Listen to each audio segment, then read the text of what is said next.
Ngayon mga boss, papakita ko sa inyo yung speed test. Okay? So, punta tayo sa speed test. So, download na lang po kayo nito sa Play Store kung wala pa po kayong speed test. Okay? Available naman niya sa Play Store. So, libre lang po yan, download nyo. So, kung makita nyo mga boss, yung ating ping ay nasa 21 Mbps lang. Okay? So, goods na yan. Dapat nasa 25 lang yan. Okay? Maximum 25. Kung makita nyo naman yung download natin ay umaabot ng 48 pataas. Okay? Then yung upload natin ay umaabot ng 4. Okay? Okay na yan. 5 to 10 Mbps pataas. Mas maganda na yan mga boss. Okay? Kayang-kaya nyo na mag-play ng 12 hours video na naka 1080p. Hello mga boss, welcome back dito sa ating YouTube channel. Kumusta? Salamat nga pala sa walang sawa at patuloy na pagsuporta dito sa ating YouTube channel. Okay, so asensya na dahil ngayon lang tayo ulit nakapag-update mga boss. Pero share ko pa rin sa inyo kung paano mapapalakas yung inyong mga internet signal. Okay, so ulitin ko po, depende pa rin po yan sa area nyo kasi hindi naman tayo pare-pareho ng internet signal. Okay, so simulan na natin mga boss. Punta tayo sa settings, connections, mobile networks, then access point names o yung tinatawag nating APN. Okay, so ito po yung ating gamit ngayon, yung smart o yung aking token text. So ang promo ko pala mga boss ay naka-unli data tayo. Okay, so selected SIM lang po yung merong unli data.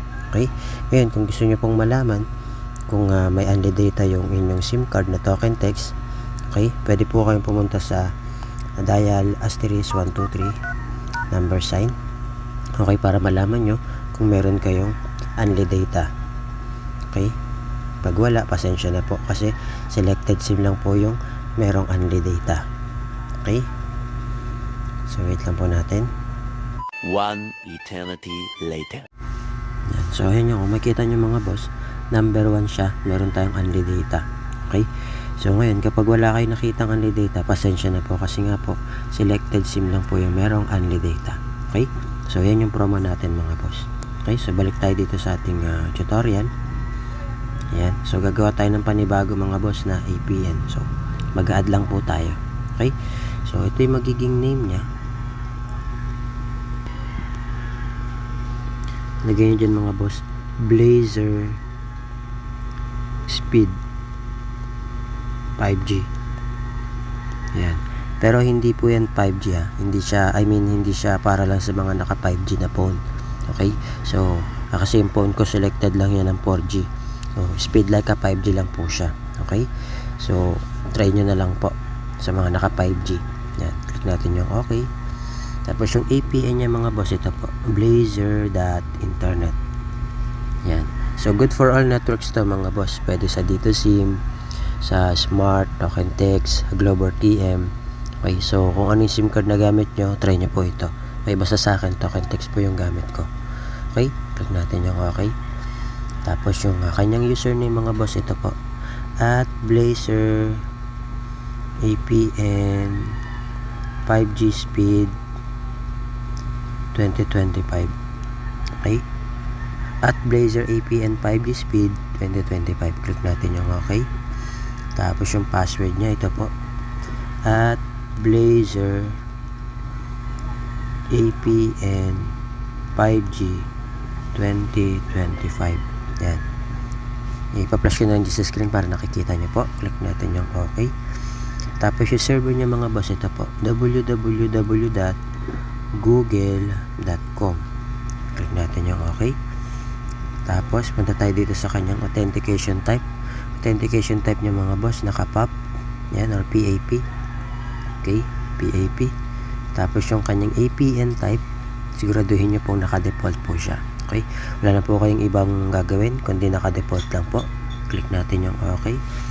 Tapos yung kanyang APN protocol mga boss, IPv4, IPv6. Ayan po yung pipiliin nyo. Ayan. And then dito naman sa kanyang APN roaming protocol, ito po, IPv4, IPv6. Click natin yan. Okay, sa bearer naman mga boss, okay, so unspecified lang po siya. Bakit po? Para po yun sa mga naka 2G, 3G, 4G LTE at 5G. Okay? Ngayon, optional lang to mga boss. Kung ikaw ay naka LTE, pwedeng LTE lang. Okay?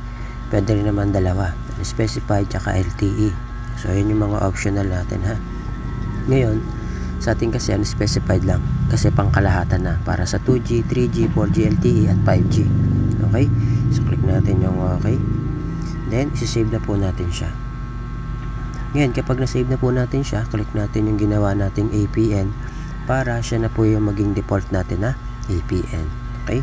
Then, ang gagawin nyo mga boss, mag-airplane mode lang po kayo ng at least 5 to 10 seconds, okay, para ma-refresh yung inyong internet data. Okay? So, kapag halimbawa na-refresh na yung inyong data, punta na po kayo sa speed test. Ngayon mga boss, papakita ko sa inyo yung speed test. Okay? So, punta tayo sa speed test. So, download na lang po kayo nito sa Play Store kung wala pa po kayong speed test. Okay? Available naman niya sa Play Store. So, libre lang po yan ha. Mada-download nyo. So, kung makita nyo mga boss, yung ating ping ay nasa 21 Mbps lang. Okay? So, goods na yan. Dapat nasa 25 lang yan. Okay? Maximum 25. Kung makita nyo naman yung download natin ay umaabot ng 48 pataas. Okay? Then yung upload natin ay umaabot ng 4. Okay? Okay na yan. 5 to 10 Mbps pataas. Mas maganda na yan mga boss. Okay? Kayang-kaya nyo na mag-play ng 12 hours video na naka 1080p. Okay? So, pwede natin siya itry kagad sa YouTube para makita nyo. Yan. Mag-play tayo sa YouTube. Hinaan ko lang mga boss para hindi tayo makopyright. Yan. So, 12 hours video. Yan. Play natin. Yan. Kung makita nyo mga boss, diba? Nagpe-play po kagad siya. So, ulitin ko po. Depende pa rin po yan sa area. Ha? Kasi hindi naman tayo pare-pareho. Yan. So, set up natin siya sa 1080p. Ayan. So, makita nyo, nagpe-play din naman siya. Kahit i-forward natin mga boss. Ayan. Para kitang-kita nyo po. Okay. Ayan. Makita nyo. Forward natin yan. Ayan. Nagpe-play yan mga boss. Oh. Diba? 38, 39, 40. Ibig sabihin, working na working yung mga boss. So, ulitin ko po. Depende pa rin po yan sa area. Kasi, hindi naman tayo pare-pareho ng internet signal. Okay? So, I hope na gumana sa inyo tong video tutorial natin mga boss dahil marami pa po tayong i-update, okay, na about sa palakasin yung inyong mga internet signal. Okay? So, marami pa rin nagko-comment na hindi daw nakatulong itong video natin. So, sabi ko nga po, hindi naman tayo pare-pareho ng internet signal kaya depende pa rin po yan sa area. Okay? So, I hope na gumana po sa inyo itong video tutorial natin at please share and subscribe and huwag kalimutan na mag-comment para alam natin kung saan yung lugar nyo at kung ano yung area, okay, at kung hanggang saan maabot itong video natin. Okay, so yun lang mga boss, maraming salamat. Thank you, God bless. See you on my next video.